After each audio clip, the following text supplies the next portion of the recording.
Malaikat itu di apa? Malaikat itu kan yo duwe pikiran. Terus iblis yo duwe pikiran.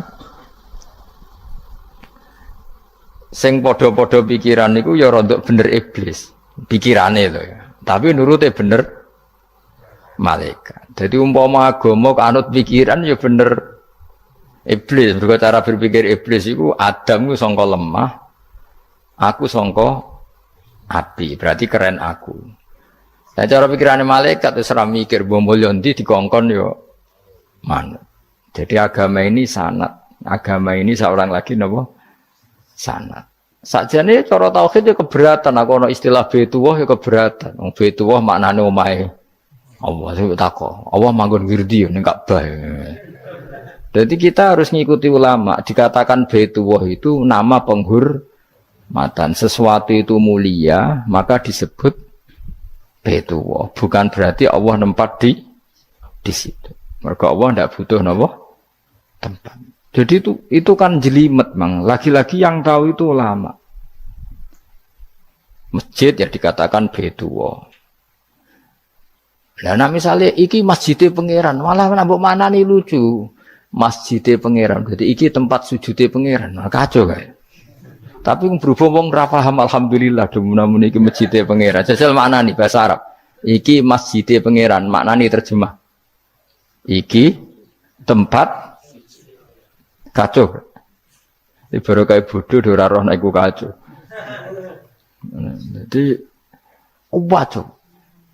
Ya mulane anut ulama. Jadi darani Baitullah apa dikatakan daleme Allah maknane apa idhofatut tasyrif. Napa idhofatut tasyrif maknane omah sing mulia sampai diistilahno daleme Allah. Kalau dalam ngaji-ngaji ulama itu agama ini dari awal unik. Allah melarang sujud kepada batu. Tapi kita sholat itu madhep Ka'bah. Kemudian juga ada batu. Makanya kita harus menanamkan bahwa semua sujud itu lillahi ta'ala. Nah soal ada arah, ya penting arah. Nggak mau arah madhep segoro kidul, repot. Jadi arah itu mau dipakai kesepakatan untuk menunjukkan kalau kita muslim, arahnya sujud itu ke Ka'bah. Tapi tetap sujud kita hanya lillahi ta'alanya karena Allah. Kanjeng Nabi nanti takut yang Yahudi, Muhammad nak langit bumi itu sok ben hancur pas kiamat. Terus manusa sing mati mulai Adam sementara ditakok endi. Jadi nak takok ngono mirip so. Mirip Yahudi. Nak mirip Sugair apa? Nak mirip ngamure. Jadi agama ini selalu disoal pakai akal. Jadi agama tanpa akal ya iso berdiri, tapi kalau terlalu bawa akal itu ya repot. Ya makanya tadi itu pentingnya riwayat. Seorang lagi pentingnya apa? Riwayat. Makanya coro Imam Malik itu gak suka sama agama di logika itu gak suka. Karena nanti orang yang punya logika terus merasa lebih punya otoritas terhadap apa? Agama. Yo sesuai ngono agama iku angel oleh nerangno sampean agama iku. Sampeyan saiki tak bedheki, Nabi Adam diusir kondi. Swarga. Terus swargane Nabi Adam saiki didakoni ndi? Mergo swarga iku luase sak langit bumi. Lah nek iku saiki didakoni ndi wong? Swarga lebih luas ketimbang langit. Kan enggak mungkin sesuatu yang luas diletakkan di yang sempit. So, akhirnya Mu'tazilah gak percaya anane swarga zaman Nabi Adam. Jadi swarga sing cerita Adam itu tidak sama dengan surga yang nanti arduhas samawati wal ard. Jari ahli sunnah ya sono. Lah ning ndi wis ra roh pokoke ono. Ya itu kan sama-sama terus diterusno wong debat. Ya sudah guys. Nak cara aku wis mlebu sik kok gampang nerangno nek wis bar roh. Secara teori kan gitu, ora roh kok nerangno ya sakwise. Bro. Ya sudah, sampeyan bu swarga wae lagi apa? Lagi nerangno. Pas aku nerangno kowe ra ning swarga, ya ora ketemu. Wis ngono enak nang cangkem elek ngono wis aku ben nerangno kowe ra ning kono, ya wis akhire gak. Apa cocokan sampeyan? Aku tak nerangno swarga lah Sing kono ben nerangno neraka. Roe neraka. Agama itu unik. Ya karena tadi apa ya? Dari awal agama ini di kaum yakilun, tapi akal yang berlebihan itu ya mengganggu agama. Ya sudah, makanya saya ulang lagi itu riwayat ya. Sebagian ini apa? Riwayat. Inna hadzal ilma dinun fangzuru amman ta'khuduna dinakum. Agama ini ilmu, kemudian kamu harus dari sanad yang benar, ya. Dari sanad yang apa? Dari sanad yang benar. Ya sudah seperti itu. Mana itu kalau setuju model kayak sholat sunat safar tidak harus madhep kiblat terus. Jadi agama ini sudah unik. Misalnya gini ya, sholat fardu kan wajib kiblat, tapi ada sholat yang nggak usah madhep kiblat, yaitu sunat safar. Misalnya orang di pesawat gini. Karena guling-gilingan, hakikatnya kiblat itu tidak fokus kita namun Allah Subhanahu wa Ta'ala. Jadi memang agama, tapi lagi-lagi itu butuh riwayat. Seorang lagi butuh riwayat. Kalau nggak pakai riwayat terus kayak Abu Nawas kabeh. Karena tadi Amerika, seorang lagi Amerika, itu kalau dibor pas New York itu kena Ka'bah. Lah logikanya kalau arahnya pas itu kan bebas arah. Berarti orang Amerika oleh sholat bebas. Tidak bisa seperti itu, ya tetap anut konsensus ulama sana atau tradisi sana, kiblat itu ngambil arah mana. Karena dia pas. Ya bumi yang ada arah itu secara akal kan hanya rubuk 1/4. Makanya kalau kamu belajar falak itu ada rubuk. Lainnya itu sudah ada arah. Misalnya bumi bulat bola, yang sama atas dikatakan sama-sama di atas. Ya kadarnya hanya 1/4. Lainnya itu sudah dikatakan samping. Makanya seperti Denmark, itu ada daerah yang siang itu sampai 3 bulan, entah berapa siklus sekian puluh tahun. Ada yang lebih lama siangnya, sampai 18 jam. Kalau di Eropa kadang puasa itu sampai 18 jam. Ada yang selalu nggak kena matahari, kayak kutub utara, kutub selatan.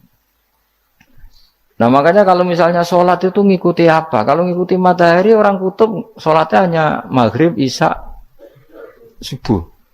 Gak wajib poso, orang tahu ono rino misalnya. Ya tidak bisa seperti itu. Jadi kalau nuruti logika kan terus berdebat terus. Tapi kalau nuruti rasa sebagai hamba, orang kutub butuh sujud sama Allah, orang kutub butuh loyal sama Allah dengan memperlakukan puasa. Ya sudah, akhirnya kita harus puasa. Nah, lalu kalau ukurannya matahari, mereka tidak punya matahari. Memangnya puasa itu penyebabnya wujudnya matahari, apa penyebabnya loyalitas sama Allah Subhanahu wa Ta'ala? Loyalitas. Kalau penyebabnya matahari, ya berarti kalau nggak ada matahari, nggak usah apa? Nggak usah seperti itu cara berpikir. Makanya ngikuti ulama. Karena ulama yang tahu tradisinya Allah dan Rasul. Ya seorang lagi ulama yang tahu tradisinya Allah dan Rasul. Meskipun ya kadang saya enak dewe ulama. Mergo ya kadang ya mau kalau bolak-balik ngomong enggak diterang nombek cangkem elek ora paham-paham. Makanya masyhur itu ada kiai di debat sama orang rodok PKI. Pak Kiai, kalau setan dari api masuk api kan biasa. Terus susahnya apa? Mau materinya dari api. Terus Kiai itu mek lemah, sawurna raine. Loro cung, nggih sakit. Jare wong kok lemah, kena lemah kok loro. Karena serak kena diterangno. Manusia materinya kan dari tanah, berarti kena dipendem urip-uripan. Piye ya?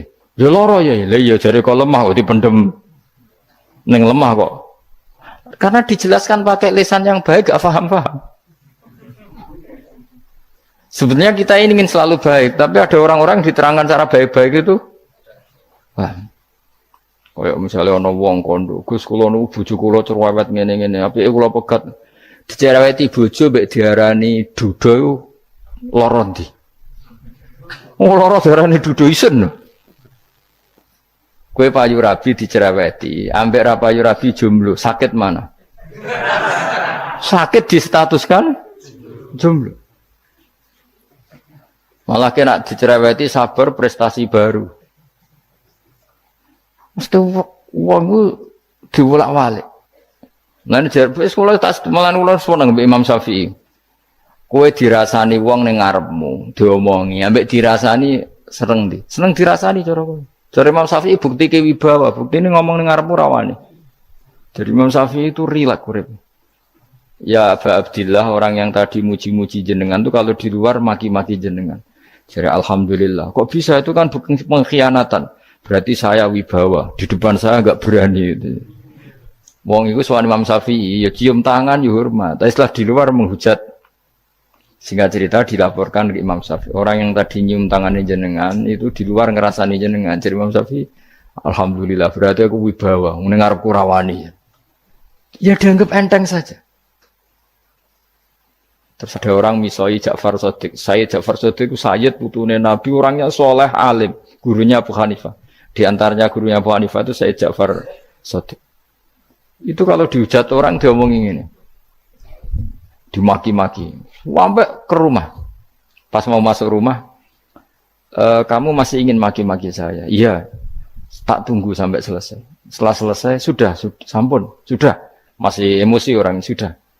Kamu misoi saya berdasar apa yang kamu ketahui. Yang tidak kamu ketahui lebih banyak, maka saya tunggu. Izin. Izin sampai terus ketika ditanya, kenapa engkau sabar ketika jenengan saya pisui? Orang ini akhirnya tobat, mencium tangannya, mencium lututnya. Jawab saya Ja'far Shadiq ini. Aturahu tu'sokurhan, aturahu yu'sokurhan. Kowe ora ngrafaham kalimat itu, tapi tak terangkan ben dadi wali. Kowe roh pangeran. Ya tahu. Sing durakani pangeran tuh banyak enggak? Yang maksiati pangeran tuh banyak enggak? Ya banyak.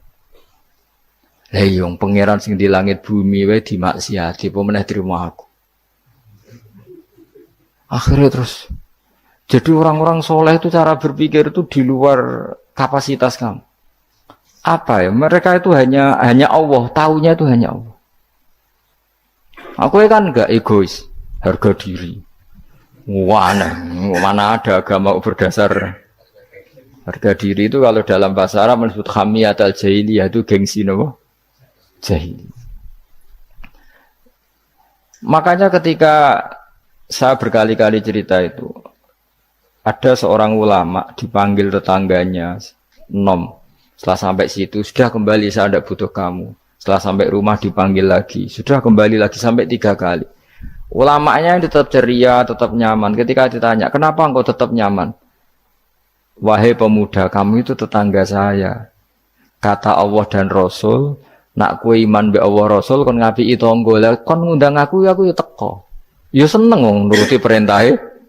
Ketika kamu nyuruh saya kembali, ya saya kembali. Memang itu keinginan kamu. Kue tanggaku, aku kon nurut be tangga.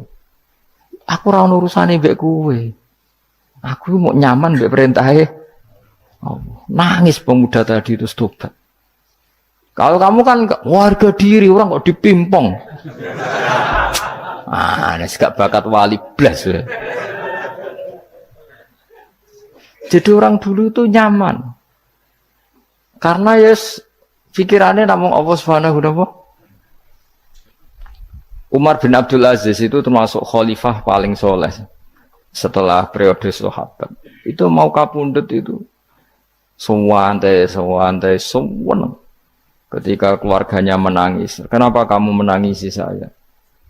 Ya karena engkau mau mati. Memangnya kalau mati mau kemana aja? Ila khairi madhubin ilaih, kedzat terbaik. Terus aku mbok kon urip awor kowe gak jelas iso ngrumat aku ta ora. Anak Allah malah jelas. Saiki apik ndi urip mbek wong ora jelas sampai sing jelas. Ya wis kabundut. Kowe kan gak mati ku wedi. Dosane akeh. Lah mungkin nek urip terus ra dosa apa to ngene. Gaya tok asline. Dosa kula cek kathah Gus kok mati terus. Ya malah apik mati biar dosa meneh. Biasa wae nek apik mati biasa karena potensinya kamu urip suwi ku dosane apa taat meneh. Ya jawab. Potensine. Dosa meneh apa taat meneh? Apa ya dosa ya taat. Terus pas mati, pas tua atau pas dosa? Ora usah ngono biasa ya. Sampai mati, mati ae, matur pangeran Gusti nak saene mati nggih. Mati mawon nak saene urip nggih. Urip mawon Gusti semua anut jenengan wis. Zaman kula urip sing ngrumat nggih jenengan, mungkin sampean mati sing ngelola nggih napa? Jenengan pun donya sing ngurusi jenengan. Kan sebenarnya kalau kita berpikir gitu kan nyaman. Zaman kamu hidup yang mengendalikan jantung, paru-paru, oksigen juga Allah. Dan kamu enggak tahu caranya, tahu-tahu hidup. Tapi setelah mati dikubur kamu iskal. Lalu sistem pernafasan saya gimana setelah saya mati? Memangnya zaman yang dunia kowe roh. Oh karena ada oksigen. Nah, terus oksigen wujudnya karena apa kowe ya ora roh. Oksigen dari zat gini lah zat iku kok sapa ya ora roh. Mau gaya tok ngomong mau tetep akhir ora roh. Lan kadang kula gawok mbek wong goblok wis ora roh kabeh dari awal mau alam semoga iku gak usah nerang. Nah, artinya gini, kalau zaman di dunia kamu tidak bisa mengelola diri kamu sendiri, juga sama setelah mati tidak bisa mengelola diri kamu sendiri. Semua itu al-amru biyadil, semua itu dalam kekuasaan Allah Subhanahu wa ta'ala. Ya sudah, alaihi tawakkaltu wa ilaihi unib. Ya sudah, kita pasrah saja dan kita hanya kembali kepada Allah Subhanahu wa ta'ala. Ya sudah, itu agama. Tapi nak bawa logika pakai akal. Wah itu orang mati itu sudah nggak bisa apa-apa, sudah jadi tanah gini-gini. Ya, masalah catekar yang ngerti, nah, jadi tanah itu tidak bisa apa-apa. Tapi masalahnya kita ini dikendalikan oleh zat yang bisa mengelola semua. Yaitu Nabi Adam diciptakan juga dari tanah. Ya sudah hanya berdasar riwayat itu yang kita akhirnya meyakini setelah kita mati juga bisa hidup lagi. Iki rasa khawatir, iblis itu ya dhaif, iblis ya lemah. Nyatane ya kowe tetep ngaji jalalan. Berarti ora sukses menyesatkan. Kodang di kowe iblis. Ya kodang sampean, kon ra ngaji tetep ngaji. Kon paham tetep ora paham. Berarti iblis itu enggak keren loh. Betul, saya setiap melihat orang sholat itu menyaksikan kekalahan apa? Iblis. Jadi iblis itu ya kalah ora kok hebat ya ora. Biasa mawon, ora usah sing hebat ya namung pangeran. Dari awal iblis wis menyerah ngadepi orang sing ikhlas. Ikhlas itu dimulai dari awal. Cara bahasa Inggris pokoknya hilir sampai hulu sampai hilir kudu ikhlas kabeh. Misalnya kita duit, yakin nek iku wae Allah. Sehingga kita ketika ngasihkan orang itu kamu enggak merasa itu milik kamu. Sehingga enggak gampang ngundat. Selagi itu kamu benar keduanya awalnya salah itu masih mungkin tidak ikhlas. Uang ini milik saya, tak kasihkan kamu dengan ikhlas. Kalimat milik saya ini menjadikan suatu saat kamu jadi undat-undat karena milik saya. Tapi kalau ikhlasnya dari depan, uang ini milik Allah, ilmunya bahak milik Allah. Terus tak kasihkan kamu juga hambanya. Dari awal kan merasa saya tidak punya apa-apa. Tapi selagi saya ikhlasnya hanya separuh. Ilmu saya tak kasihkan kamu karena Allah, berarti masih potensi enggak ikhlas ya. Jadi kalau ngelatih ikhlas itu harus dua-duanya. Kamu punya uang milik Allah, punya ilmu milik Allah, punya jabatan milik Allah, kemudian kamu kasihkan sesuai perintah Allah, itu lebih mudah ikhlas karena la haula wala quwata illa billah. Selagi masih separuh saja salah, itu potensi berikutnya juga ikut salah. Misalnya aku ngurmat yatim kok ikhlas, duitku tak kena. Kata duitku itu menjadikan suatu saat. Dulu tak rumat loh, saiki jebule lali aku. Tapi kalau alhamdulillah saya pernah digerakkan Allah ngrumat yatim dengan milik Allah juga. Sehingga kita sekedar pernah melakukan ketaatan ini senang. Enggak penting berikutnya anak yatim ini nanti peduli kita apa enggak, enggak penting. Yaitu ikhlas ya. Ikhlas itu sesuatu yang semuanya lillahi ta'ala. Ya, inna sholati wa nusuki wa mahyaya wa mamati lillahi rabbil alamin. Itu masyhur itu khilafnya ulama. Apakah malaikat itu termasuk umatnya Kanjeng Nabi Muhammad sallallahu alaihi wasallam? Ada ulama yang mengatakan cara pandang Nabi diutus itu untuk mensolehkan yang tidak soleh atau mensolehkan yang potensi tidak soleh. Kan orang itu ada dua. Ada yang memang tidak soleh disolehkan. Ada yang potensi tidak soleh. Sebetulnya sudah soleh, tapi potensi juga tidak soleh. Terus disolehkan. Nah malaikat ini kan tidak berpotensi maksiat sehingga nggak butuh nabi. Seorang lagi, malaikat itu kan nggak mungkin nggak soleh, selalu soleh, berarti nggak butuh nabi. Itu cara pikiran Imam Suyuti, sehingga dia mengatakan Quran itu memperingatkan semuanya kecuali malaikat, karena malaikat tanpa diperingatkan sudah soleh. Tapi kata ulama yang lain tidak seperti itu. Malaikat tetap senang sebagai umatnya Rasulullah Shallallahu Alaihi Wasallam karena butuh status tasyrif. Tasyrif itu keren. Nanti takoi itu melok kelompok isopo, melok kelompok Kanjeng Nabi Muhammad Shallallahu Alaihi Wasallam. Sehingga kalau nanti ditanya Allah, mimman anta misalnya, min ummati habibika Muhammad, itu keren. Kayak termasuk umatnya kekasihmu Nabi Muhammad Shallallahu Alaihi Wasallam. Lalu kamu ngikuti apa? Yo min ahsani kitabik, macam ngikuti kitab terbaikmu ya Allah. Sehingga mereka ikut umatnya Nabi bukan karena disolehkan, tapi karena tasrif, satu kehormatan. Itu yang diikuti ulama tradisi kita ahli sunnah, ngikuti yang pendapat itu. Ngikuti bahwa malaikat pun suka dikategorikan umatnya Kanjeng Nabi Muhammad Sallallahu Alaihi Wasallam karena nambahi tasyrif. Nambahi apa?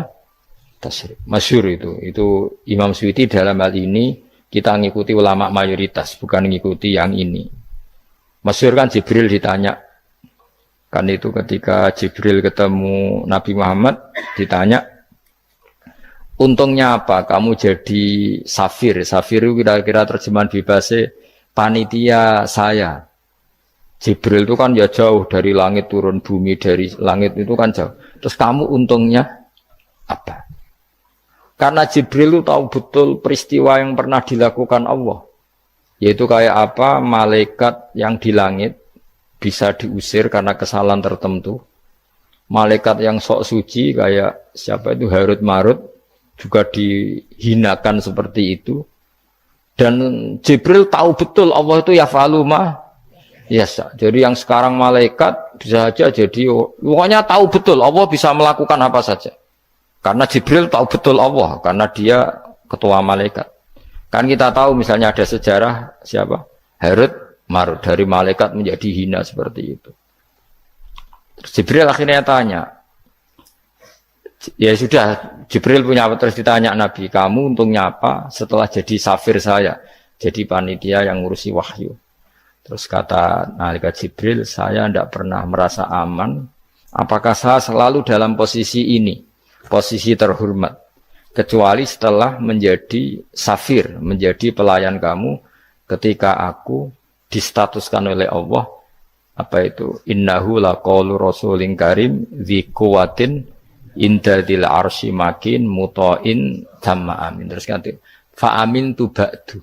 Baru setelah itu saya merasa aman, bahwa posisi saya aman karena Quran itu abadi ila yaumil qiyamah ila mala adalah semuanya Quran itu abadi dan di Quran itu saya distatuskan muta'in sama amin. Berarti saya merasa aman, tidak akan dirubah kestatusan saya malaikat semenjak saya jadi safirmu.